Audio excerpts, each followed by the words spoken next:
here, and happy Summerween!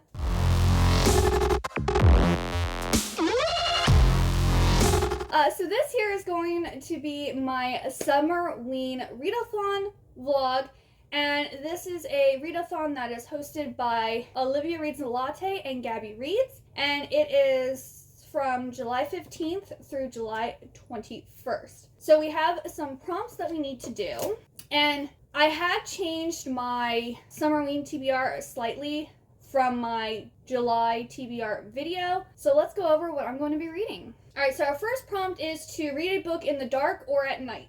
So I'm going to be reading What Moves the Dead by T.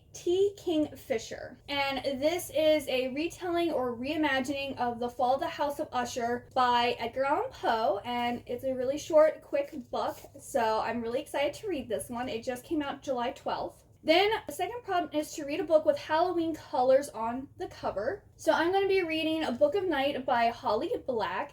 This isn't necessarily like Halloween themed or like scary or anything like that, but I think silver and black are very much Halloween colors, so I'm gonna go that this has Halloween colors on the cover. And yeah, this is Holly Black's debut adult novel, and it's been receiving mixed reviews, so I don't know where I'm going to fall on whether I like it or I think it's okay or I don't like it. Then prompt number 3 is to read a book with haunt in the title. So I'm going to be reading The Haunting of Hill House by Shirley Jackson.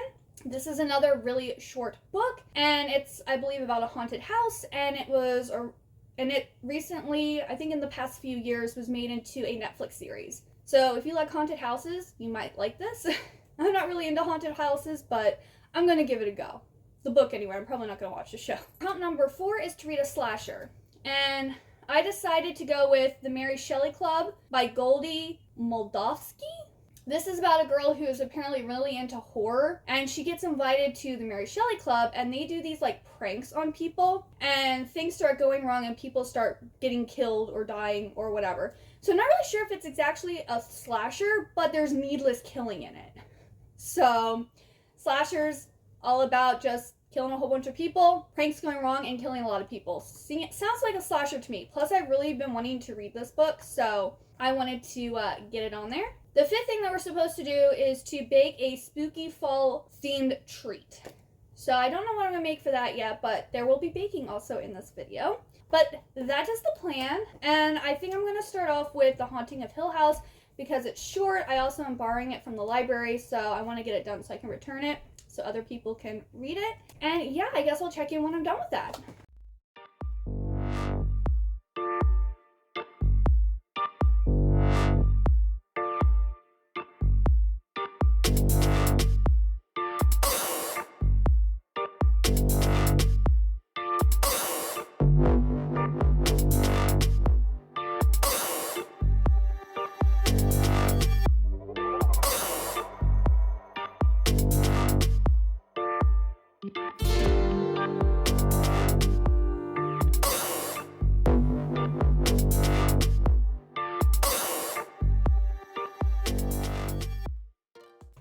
And happy Sunday. Yes, it is day 3 of Summerween. I haven't read a lot, but I have at the same time. So on Friday, I read all of The Haunting of Hill House by Shirley Jackson, and I gave it 1 star. Like, it was really boring, and it reminded me a lot of The Shining, which I also did not like. So in The Haunting of Hill House, we have this main girl named Eleanor, and she's invited to Hill House by this professor who's like trying to get some supernatural proof for this book that he's writing. So he invites a whole bunch of people, but only Eleanor, Theo accept.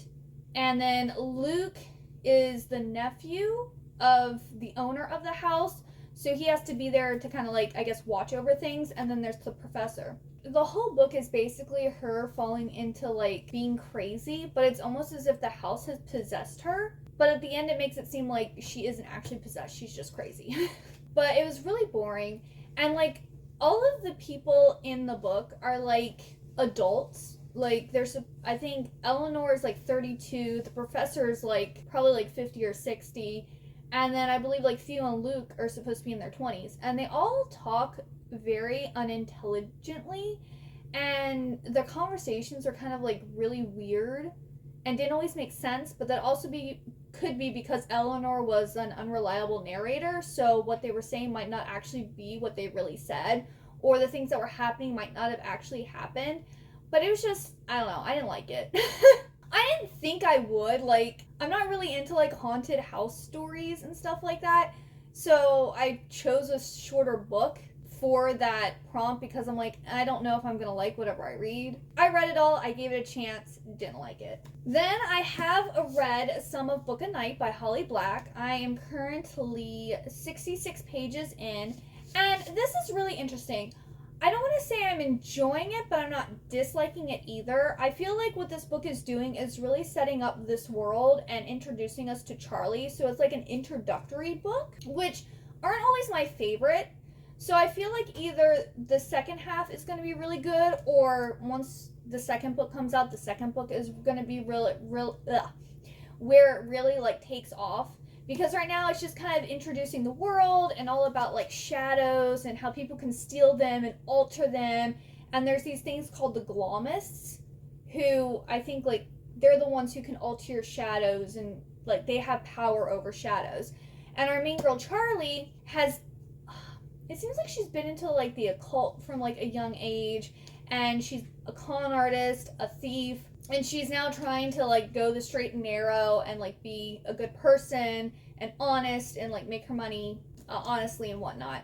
And she's she's living with this guy named Vince, or he's living with her. They're together. And he is a person who had his shadow stolen from him. They almost make it sound like if your shadow is stolen, you don't have a soul anymore. But like, yeah, we're just getting to learn about Charlie and how she got into like the con artist thieving business. It looks like right now she's going to be trying to, even though she's trying to go the straight and narrow, she found out about this book called the Liber Noctum, which I guess is the Book of Night. And she's trying to figure out a way to steal it. So it's interesting, but it hasn't like sucked me in yet, you know? I'm not like fully invested in the story yet, but I'm not disliking it either. And then last night I read one chapter of What Moves the Dead by T. Kingfisher, and I think I'm actually going to continue reading this. This is the book that I chose to read in the dark or at night, and it's not nighttime right now, but I just feel it's like really dark and gloomy in my house, so I'm going to count that as being dark. I'm going to be reading in the dark because it's kind of gloomy in my apartment right now. Like, I have two lights shining on me right now, and I have this light here, and I still feel like it's not very bright in my footage right now. So once I turn off those lights, it's going to be kind of really dark in here. I'm a huge Edgar Allan Poe fan, so I really want to finish reading this. And also, it's another short book, so I feel like I should be able to get this read today, and then I'll work more on Book of Night. Hopefully I can get it done, but it is taking me a little longer to read it because, I'll show you. Like, the writing's full, it fully fills out the page. Like, it's going to take more than, like, probably a minute per each page to read. This is more like the Atlas 6. And the Atlas 6 wasn't a very big book, but because of there was so much on each page, it took me longer than normal to read it. It's not like a book that flies, you know, like a romance novel or a YA story. And then I got my first ever Casetify case for my phone. So I got this limited edition Sailor Moon one. And I can't show it to you on my phone because I use my phone to film. But let's see what it looks like not in the case.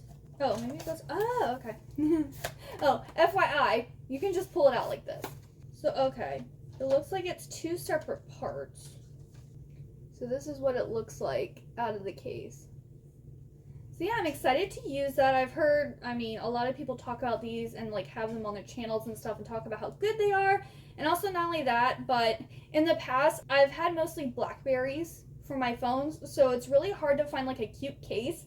But now that I have the Galaxy Z Flip 3, there are now places that I can actually buy cute cases from, which is really exciting. So if I like this one, and I might get some more from Casetify. Well, that's the end of this clip here. So I will check in probably after I finish reading this to give you my thoughts. Charlie's helping Mommy with the laundry. Aren't you, Charlie? Yeah, you're so cute. It's more like you're hindering Mommy from doing laundry, aren't you? Mm-hmm. Alrighty, so I just finished reading What Moves the Dead by T. Kingfisher, and I gave this a 3 out of 5 stars. And this was really interesting. The funny thing is, though, as I was reading, it's like, oh my goodness, this is a lot like Mexican Gothic. Like, this is going to be like the same, like, premise as Mexican Gothic. And then later in the author's note, T. Kingfisher made a comment that she started writing this book and then Mexican Gothic came out, and she goes, I can't beat that. I can't beat that. So she put the story away and then realized, you know, just because someone's already done it doesn't mean that you can't do your own version of it. And so she picked it up and finished writing it. And so it was really good. It's not as good as Mexican Gothic. She made a comment, if you haven't read Mexican Gothic, go and pick it up because, well, it's a really good story. But yeah, we have this non-binary character called Alex Easton, who gets a note from Madeline Usher, and they were friends with Madeline and Roderick Usher, and so they go because, like, Madeline says that she's dying and asks for Alex to come. So while Alex is there, he meets the doctor, he meets this lady who is she's drawing pictures of mushrooms and stuff. She wants to be a mycologist, but you know, she's a woman, so during that time they weren't seen as like taken seriously or anything. And Madeline clearly is ill and looks as if she's dying, and there's these like hares that are acting like rabbits. That are acting like really weird, and they'll just stand there and stare at you, and like weird stuff just keeps happening, and then we find out that it's all linked to mushrooms. Which, I mean, is a spoiler, but not. If you've read Mexican Gothic, you know. And also, mushroom, or I should say fungi, is heavily talked about in this book. Like, if you don't know within, like, 10 pages in where this is going, well, I'm not going to say, like, where they came from, and, you know, I'm not going to give all the deets. But, yeah, mushrooms, y'all. They apparently can do some crazy things. Or people think that they can do some crazy things, you know. It was really good. I liked it. Now, I think I'm going to try to start reading the Mary Shelley Club. If I like that one more than Book of Night, I'll continue and finish that one. But if it's like okay, then I'll pick up Book of Night again. Like, I'm like liking Book of Night, but it's just not sucking me in. And like What Moves the Dead didn't suck me in either, so I'm like looking for a book to really suck me in. Book of Night isn't a horror, but it is coming off as if it might have scary elements to it. And like I love Edgar Allan Poe, but like What Moves the Dead was so similar to Mexican Gothic that it just didn't really seem original. Plus also it being reimagined from The Fall of the House of Usher, so there's two things that I already have read that I already loved. So this is just like a different iteration of it. And then The Haunting of Hill House I just didn't enjoy, which I didn't think I was going to in the first place. I'm getting a lot read for this readathon, but I'm just not really enjoying anything I'm reading, which kind of sucks. But I mean, it's not really, I mean, Gothic literature is my genre, but I guess more like classic or YA, so I'm thinking I'm going to really enjoy the Mary Shelley Club. We will see. But yeah, I think I might watch Zombies 3 on Disney Plus because that just came out on Friday. Or I might find like a horror movie, because I also want to watch Last Night in Soho, I think is what it's called, the horror movie with Anya Taylor-Joy. The only thing is that movie's over like 2 hours long, and I kind of don't want to watch a 2 hour movie. 2 hour plus movie, where like Zombies 3 is probably like an hour and a half. But I'll see what's out there, and I guess I'll check in with you all tomorrow about what I've read and what I watched, etc. Since it's Summerween, I'm going to have some Black Raven tea, which is inspired by Edgar Allan Poe. And this is by a local company called the Eastern Shore Tea Company, or they're also, I think, called like the Baltimore Tea & Co. They also go by.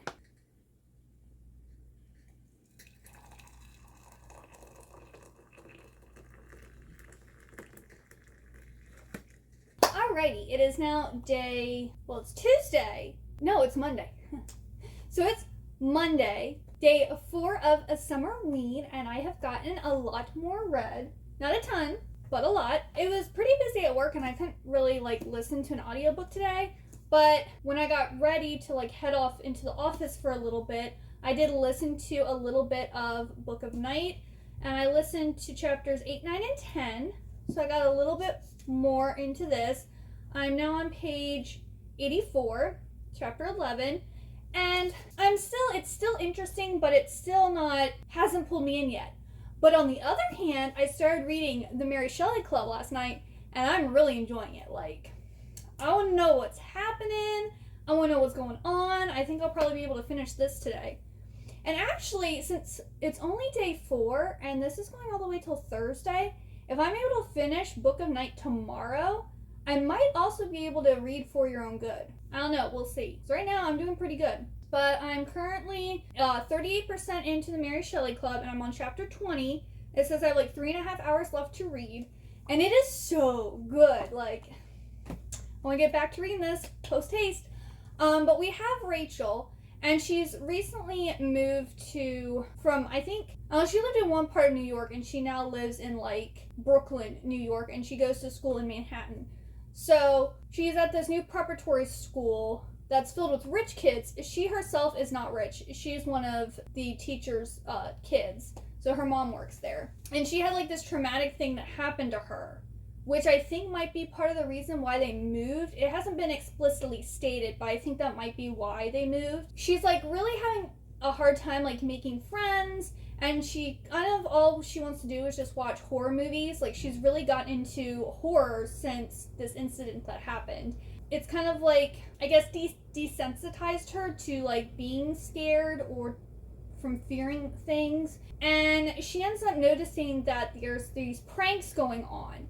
And she kind of suspects who's doing it, and so she, like, starts asking questions to figure out, like, what's going on, because she kind of wants in. And so they end up letting her join this club called the Mary Shelley Club, and they basically watch horror movies together, and then they do this, like, contest where each person comes up with a fear test that they are going to perform on someone.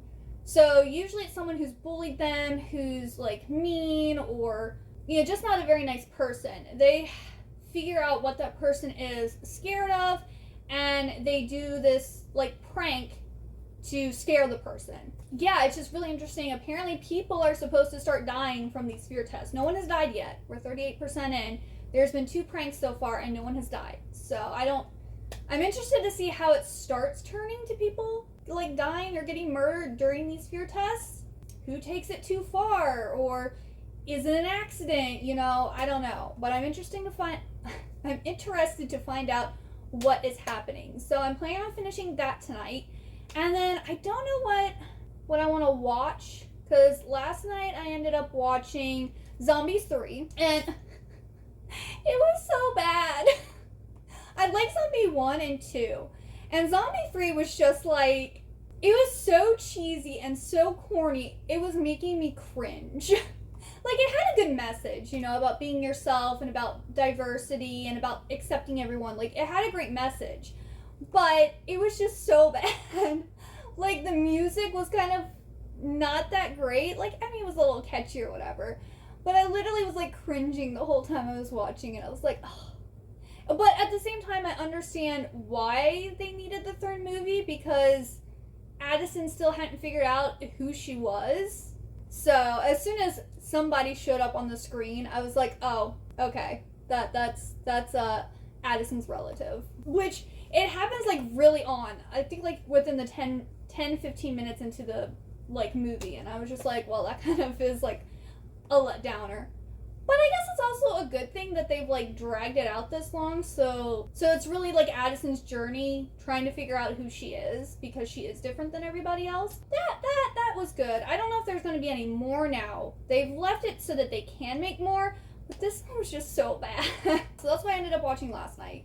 Which, not horror, but it does have zombies, vampires, not vampires. Zombies, werewolves, and aliens in it. So I don't know, they kind of hinted at the end that there also are vampires and mermaids. So I don't know if that's, like, them wrapping it up and just saying, like, oh, all these supernatural creatures exist, or if they're planning to have a next movie and they're going to have vampires and mermaids introduced in the next movie. I'm not really sure. But I love vampires, so if they do introduce vampires in a 4th movie, I will definitely be watching. But I just don't know what I want to watch tonight. I mean, I could maybe watch Last Night in Soho because I am kind of ahead in my reading. Or I can maybe watch something else. I don't know, like, oh, what's that one? Disney did the Are You Afraid of the Dark? Like, I remember watching that as a kid and I really liked that. And I also really like Just Beyond, I believe is like their new, like, kind of, what's a really popular show from like this, I think it's the 50s or 60s. The Twilight Zone. The Just Beyond is kind of like Disney's version of the Twilight Zone. And so I really like that. I like watched, I think, everything that's out so far for the series in like one day. So I don't know if maybe I want to watch Are You Afraid of the Dark, or I think I also need to finish watching So Weird. Maybe that's what I'll do. I'm pretty sure I need to finish watching So Weird because I think I'm on the last season, because they switched the main girl characters and like the last season isn't as good.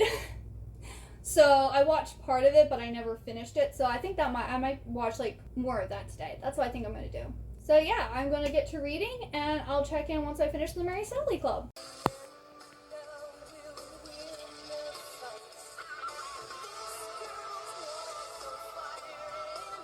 Alright, so it is now Wednesday, day 6 of Summerween.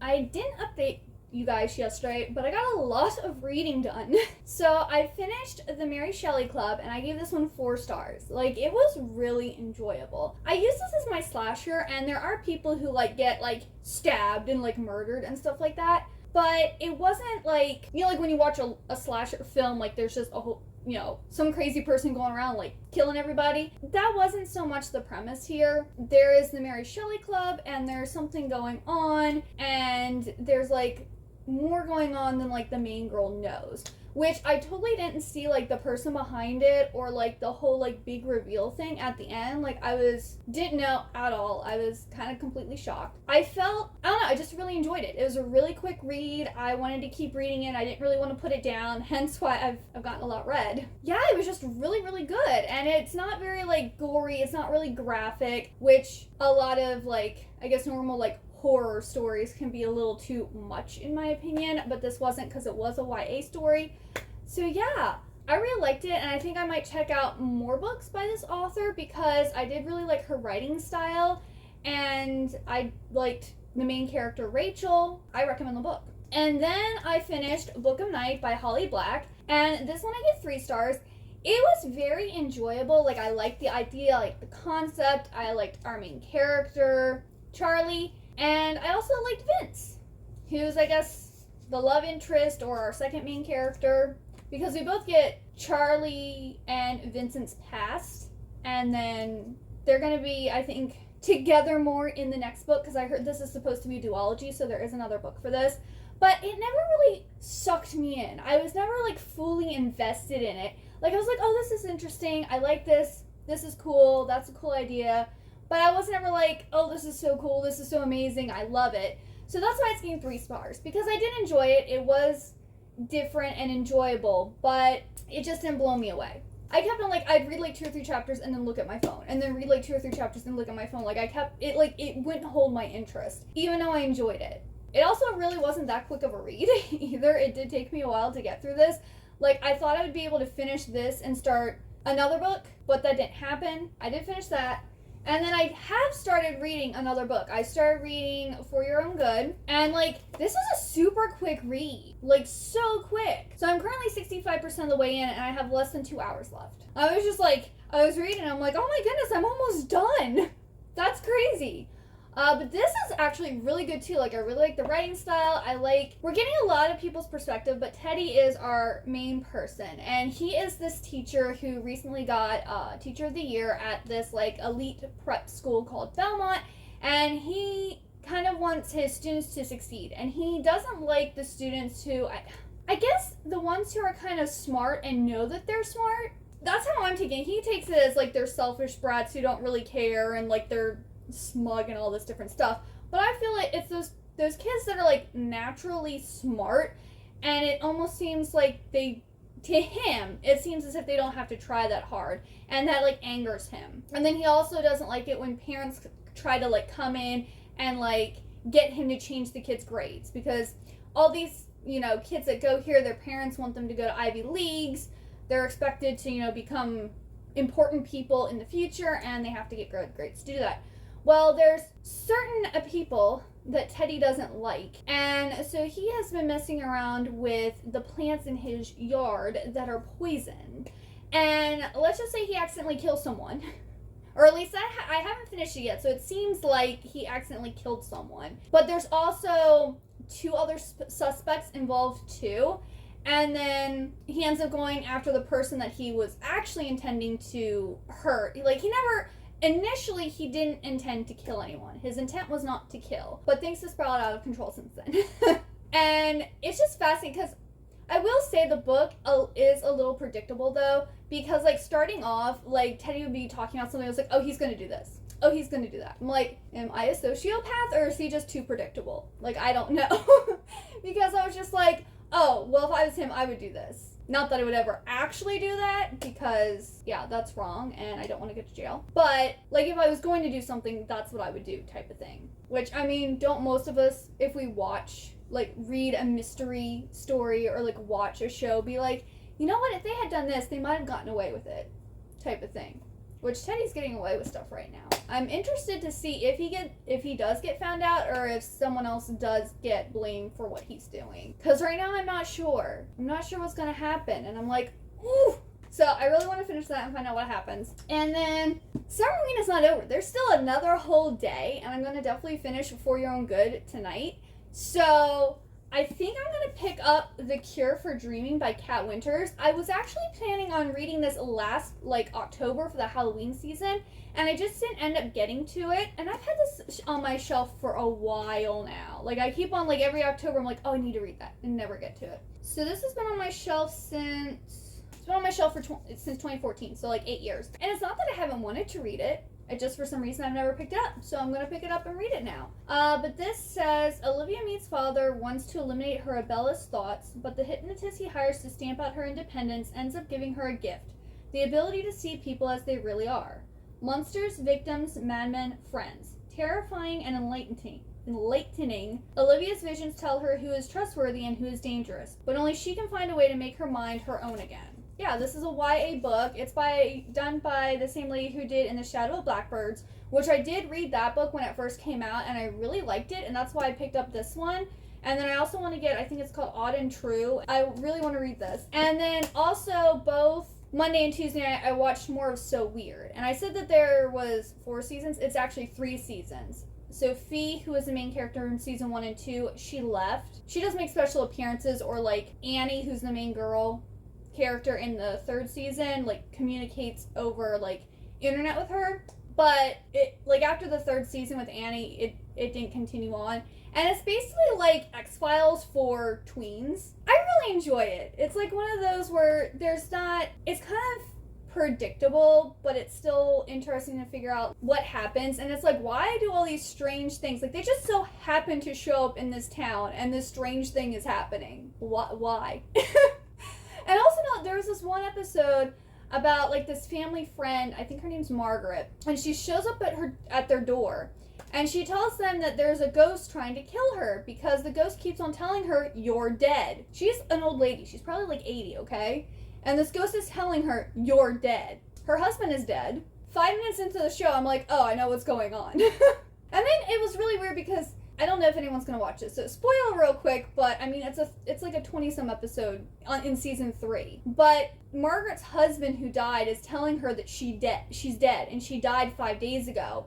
And the reason that she couldn't move on or didn't realize she was dead was because she was buried in the wrong cemetery. Well, he tells her that she's been dead for 5 days. Okay, I don't know how it worked back in like 2000, but I know nowadays most people are not buried, dead and buried within 5 days. Like, it just doesn't happen that quickly. And not only that, but Margaret has been with Annie and the Phillips family for like 2 days now. So that means technically at least at the latest on day 3 was when she was buried. And the Phillips family, it was like close friends with Margaret, and so no one told her that Margaret died and that, the funeral or anything like that. Like, the whole ending there made no sense at all. I'm like, it's been 5 days and close friends of her were not notified. Like, that's really odd. But yeah, she was buried in the wrong cemetery, and she had made a promise to her husband that they would be buried together in the same cemetery. So she couldn't, like, rest because she hadn't fulfilled that promise to him. But she still doesn't, and then they go into the afterlife because he tells her it's okay. It's not her fault. So, like, there are some stupid things like that where it literally does not make any sense. I was just like, okay. It's still an enjoyable series. It is on Disney Plus, so, you know, if y'all are interested in that, not all of them are that, like, strange or, like, stupid and non-logical at all.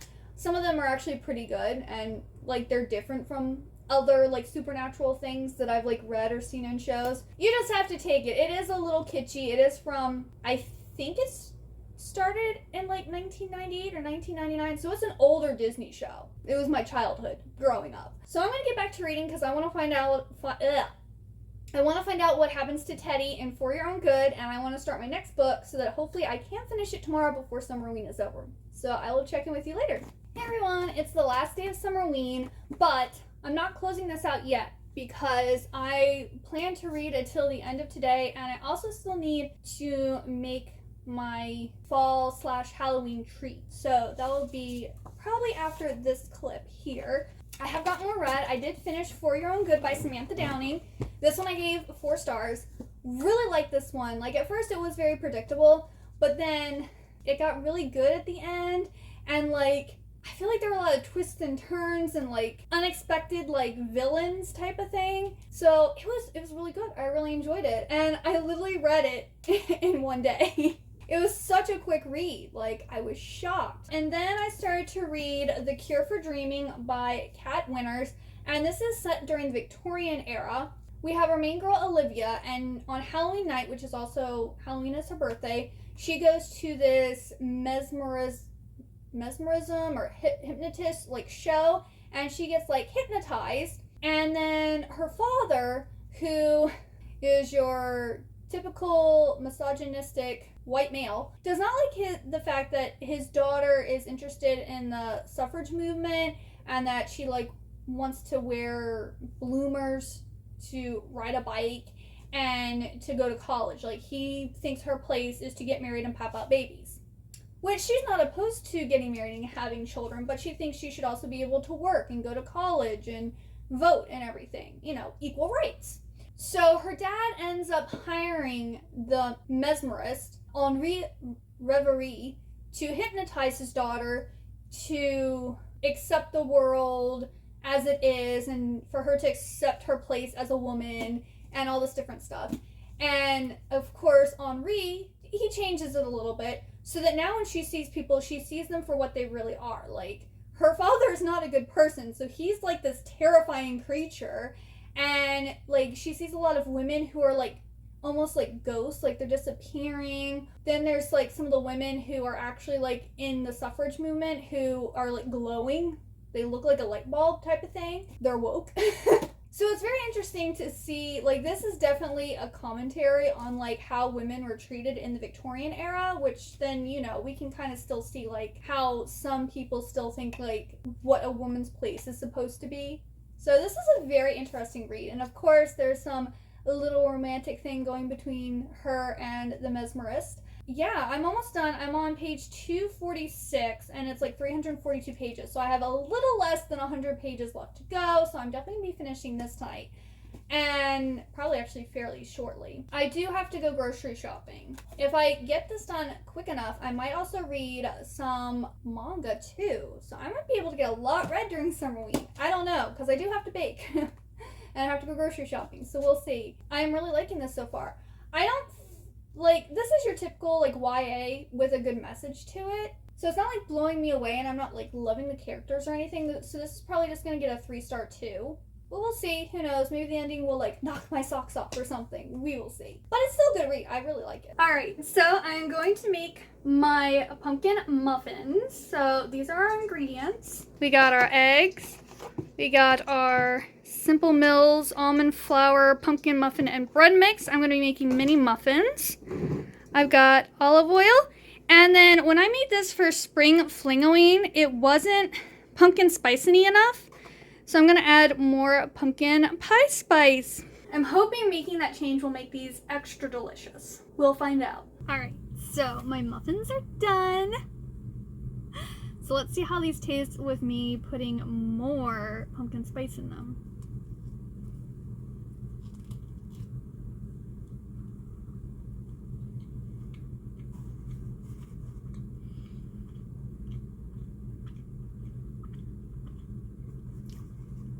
They taste a little bit more cinnamony than before.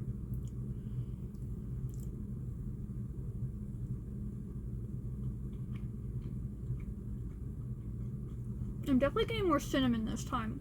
But other than that, they don't taste... Maybe I didn't put enough pumpkin spice still in it? I don't know. But they're still really good. They're just... Oh, they still taste like they're missing something, you know? I just don't know what that thing is. Maybe it needs more pumpkin in it? I don't know. But they are really, really good. I'm currently watching some more of So Weird. I think I have like 2 episodes left until I finish watching the series. So I'm going to finish eating my muffins and I'm going to watch more of So Weird. Alrighty, Summerween is over, so I have to wrap up this vlog. But I will say, the last day of Summerween, in the evening, I got a lot read. So I finished The Cure for Dreaming by Kat Winters, and I gave this a 3-star. The message is a 5-star, but enjoyment level is a 3-star. This very much looks at like the women's suffrage movement during the Victorian era and like how people viewed them and wanted to silence them. So like when I was reading this, I was like, the theme song for this book should be Speechless from the live action Aladdin movie, because that's pretty much what they were trying to say here, that, you know, they don't want to be silenced. They want equal rights. They want to be able to vote. Like, this was very interesting to learn about the suffrage movement. And then I ended up reading 3 manga. So I read volumes 4, 5, and 6 of Demon from Afar. So I have now finished reading this manga series because it was only 6 volumes long. And this is by Kaori Yuki. She is one of my favorite manga-kins, but she's definitely my favorite, like, gothic horror. I think she's the only gothic horror I read, because I know a lot of people are into like Junji Ito, but like I don't like that art style, where her art style I love. It's like so pretty but then dark at the same time. But Demon from Afar is about, it's very confusing, but there's this guy who doesn't know who he is, but he has like this like design on his hand, and he, after this earthquake, he's like discovered and he doesn't have memories. And he's kind of like adopted or like taken in by this wealthy family. And the man who's in, like, the dad is trying to bring his sister back to life. And he's doing it by like summoning demons. And things go wrong. And Garin, who is the man's son, sleeps with a demon and has a child. And there has to do with like reincarnation and souls and other people. And the main guy character escapes to like our time period with the little girl who was birthed by a demon, along with the demon who birthed the child. And they're like trying to hide because they know that the father is still alive and he's like looking for them. And they're kind of like solving other demonic like activity along the way. So like starts off with this story, and then we get like this demonic activity, like, I don't know, like sideshow type thing. And then we get back to the main story of like the father reappearing and different stuff like that. So it was really good, but overall I would say the series is like a 3-star. It's not my favorite of hers. It was kind of confusing, and it was just weird how it started out really serious and then went on like a different tangent and then ended with where we started. So I don't know, the layout was weird, but I enjoyed it. It was pretty to look at, but it was very confusing. But that could also be because, you know, it's translated from Japanese, so maybe the translation just didn't work that well. That's what I read for Summerween. In total, I read 9 books. I had planned to read 4 and got 9 read, so that's pretty good in my opinion. Which is crazy, because usually, like, I'm like, oh, this isn't really my genre, and, like, I just sped through all of the books, which is crazy. So, yeah, this was so much fun. I really enjoyed this. I can't wait for next year, or whenever Olivia and Gabby do another Halloween themed, readathon. I really hope you liked this video. If you did, please give it a big old thumbs up and also hit that subscribe button down below. And if you got all the way to the end, please leave me the pumpkin emoji. And I hope you have a wonderful day or night, and I hope to see you next time.